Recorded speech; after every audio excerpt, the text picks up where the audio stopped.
আজকে আবার আমি উপরের ছাদে এসেছি এবং উপরের ছাদটা বেশ খানিকটা পরিষ্কার করেছি। এই যে এই সব জায়গাগুলো সব পরিষ্কার করেছি। এই যে এইগুলো আসলে ছাদ বাগানে তো প্রচুর ইঁদুর হয়েছে, এইগুলো সব পরিষ্কার করেছি। যেহেতু বৃষ্টি পড়ছে তাই ভিজে, একবার করে বৃষ্টি আসছে আর একবার করে রোদ উঠছে, এখন এইরকমই আবহাওয়া। আর এই দেখুন এইগুলো সব পরিষ্কার করেছি এবং এর যে পাতা হয়েছে সেই পাতা ঘাস ওই দিয়ে আমি আজকে একটা মাটি তৈরি করব। আজকে মাটি তৈরি করব আর ওতে কুমড়ো গাছ বসাবো। তবে কুমড়ো গাছটা কিন্তু আমি ওই মাটিতে বসাবো না এই মুহূর্তে। কুমড়ো গাছটা আমি আলাদা করে কোনো একটি টবে, ছোট্ট টবে 5 ইঞ্চির তৈরি করে নেব। সেইখান থেকে নিয়ে ওই মাটিতে যখন কুমড়ো গাছটা প্রায় 20-25 দিন হয়ে যাবে, বীজ থেকে ফোটার পর বেশ বড় হয়ে যাবে, তখন আমি ওই বালতিতে বসিয়ে দেবো। একটা 20 লিটারের বালতি আমি আজকে কিভাবে একদম ফেলে দেওয়া জিনিস তাই দিয়ে ভরবো সেটাই দেখাচ্ছি, আজকে সেটাই দেখাবো। আর আমার একদম ওপরে ছাদ দিয়ে দেখুন ব্যান্ডেল থেকে চুচুড়ার দিকে যাচ্ছে ট্রেন, এটা দেখা যায়। আমি মাঝে মাঝে এরকম ছাদে এসে এই দৃশ্য উপভোগ করি, খুব ভালো লাগে। চলে এসেছি নিচের ছাদে। আজ কি সুন্দর লাগছে দেখুন, সাদাতে আর গোলাপিতে খুব সুন্দর লাগছে। আর এসেছি এইখানে, এই যে 20 লিটারের বালতি, এটা এর আগের বার আমি লাউ গাছ করেছিলাম সেইটাই করব তাতে। আর এইগুলো তো আমার ওই রান্নাঘরের খোসা, অনেক দিন ধরে করব ভাবছি, হয়নি। আর এইগুলো হচ্ছে ছাদ যে ঝাঁট দিয়েছি তার। আর এর আগে গোড়া পরিষ্কার করেছিলাম গাছগুলোর, সেই গোড়া পরিষ্কারের এই জিনিসগুলো আজকে আপনাদের সঙ্গে শেয়ার করব। হালকা বেড কি করে তৈরি করবেন।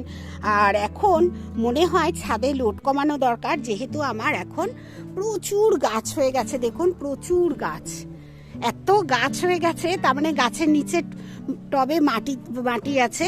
আমার তো বেশিরভাগটা যদিও গ্রো ব্যাগ, বেশিটাই গ্রো ব্যাগ। দেখুন আমি ফুল গাছও করি এখন গ্রো ব্যাগে, খুব মানে ওইটাকেই আমি মেনটেন করি। এই যে দেখুন এটা হচ্ছে লেমন গ্রাস, এই লেমন গ্রাসও দেখুন গ্রো ব্যাগে করে রেখেছি। এই হাত দিয়েছি, গন্ধ বেরোচ্ছে। আর এইভাবে কিন্তু আমি অনেক কিছুই গাছ করি। এই যে দেখুন লঙ্কা গাছের ভেতরে ভেতরে গোড়াগুলো রয়েছে, এরাও কিন্তু সব ছোট ছোট গ্রো ব্যাগে করেছি। তাই ছাদ যে বেশি লোড পড়ে তা নয়, চেষ্টা করছি আরও লোড কমাতে। এবার চলুন, আজকে এই ফুলটা ফুটেছে, বড্ড প্রিয় আমার ফুলটা। দেখুন এই গাছটা আর এই গাছটা, এই যে দুটো গ্রো ব্যাগ একই গাছ হয়ে গেছে, একটা টবে বসাবো। এবং এই যে গাছটা দেখছেন এটাও কিন্তু এই ফুলেরই গাছ, মানে এই রকমই জবা ফোটে। আমার 3খানা গাছ হয়ে গেছে, বুঝতে পারিনি। আর এখন চলুন আপনাদের দেখাবো যে এই বালতিটা আমি কি করে সবকিছু দিয়ে ভরবো। এই যে বালতিটা নিয়েছি, দেখুন নিচে ছিদ্র আছে। আগের বছর এতে আমি লাউ গাছ করেছিলাম, এবছর আমি করব হচ্ছে কুমড়ো গাছ।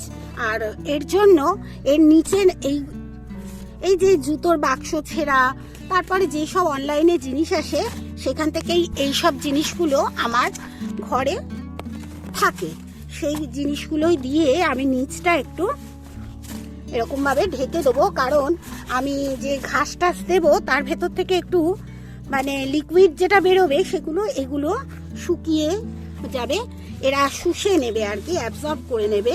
তাই এই দেখুন এখানে আমার কাছে ঠোঁয়া ছিল, সেই ঠোঁয়াটাও দিয়ে দিলাম। মানে যা কিছু যেগুলো মাটি হয়ে যাবে এরকম জিনিস আপনারা এখানে ব্যবহার করতে পারবেন।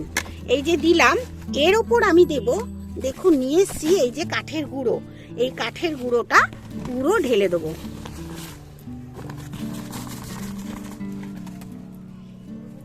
এই যে কাঠের গুঁড়োটা ঢাললাম, শুধুমাত্র এটা দেওয়ার কারণ এই যে লিকুইডটা বেরোবে যাতে লিকুইডটা অ্যাবজর্ব করে এরা, তাই। এবার আমি কি দেব দেখুন, ওই যে ঘাস দেব, এই ঘাসগুলো কিন্তু আমি দেব। এই ঘাসগুলো ছাদের যে টবের গোড়ায় থেকে আমি তুলেছিলাম। সেগুলো দিয়ে দেব।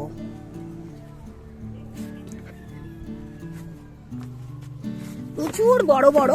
আর দেখুন আমি এরকম করে সেই খড় যেরকম নুটি করে এরকম ভাবে রেখে দিয়েছিলাম। এটা দিয়েই আমি করব।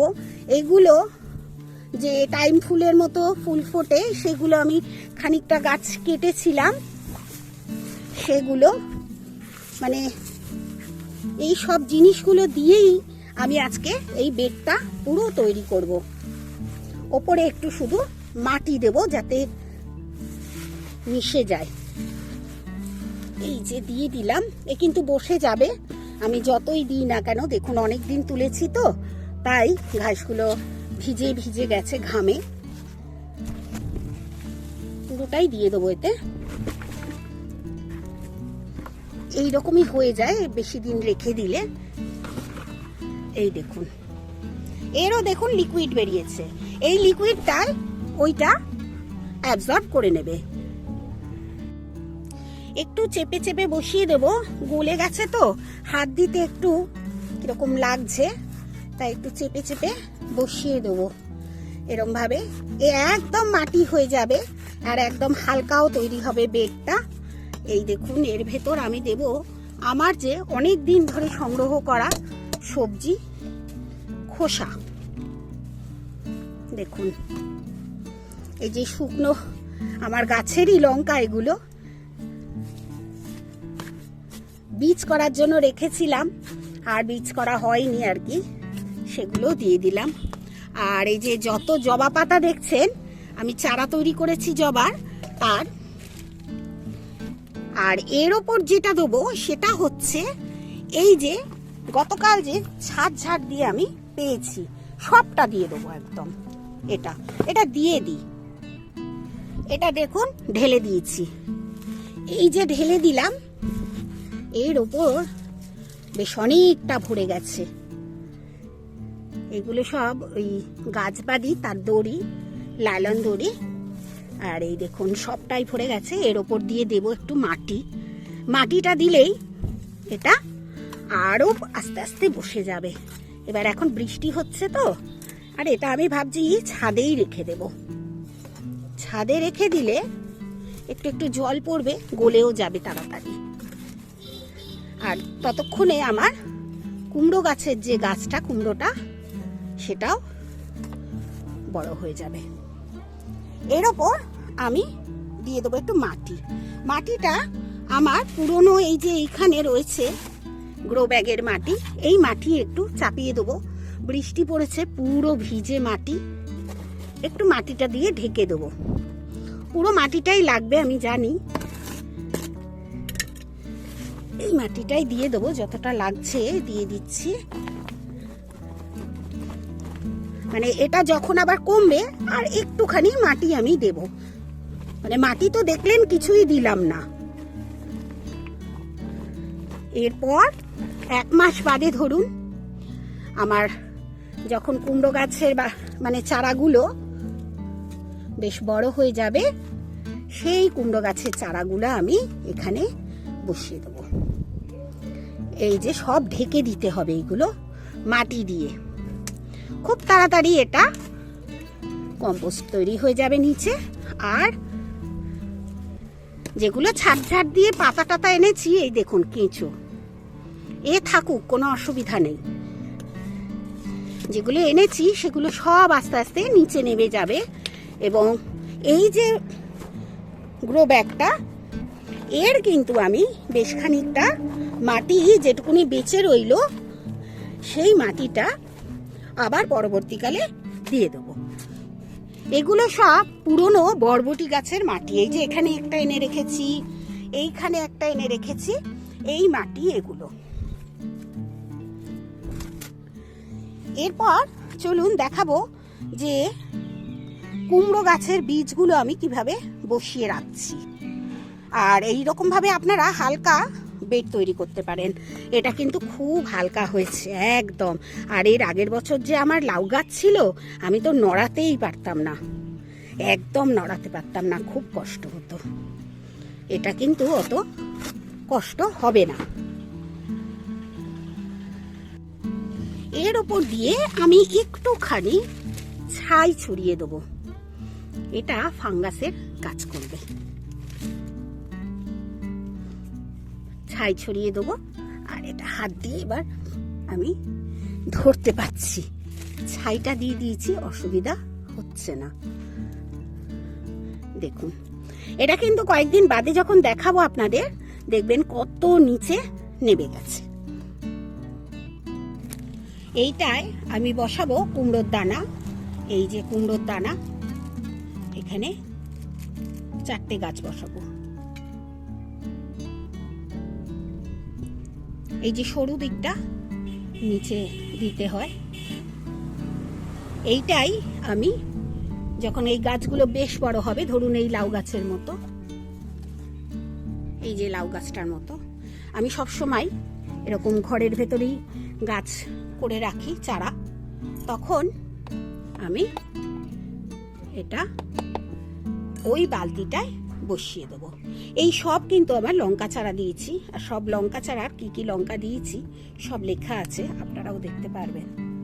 এরকম ভাবে লঙ্কা চারা দিয়েছি, এখানে, এখানেও আছে, এখানে আছে, এখানে আছে, অনেক গাছ বসিয়েছি, এটাই আছে।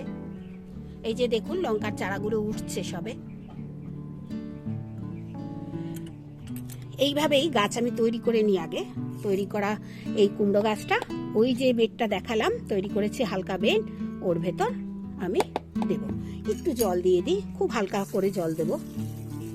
এই যেটুকুনি মাথা বেরিয়ে আছে সেখানটা একটু ঢুকিয়ে দেবো, এই ব্যাস। এরপরে যখন আমি ওই 20 লিটারের বালতিটায় এই গাছগুলো বড় হয়ে গেলে বসাবো, আপনাদের সঙ্গে তখন শেয়ার করব।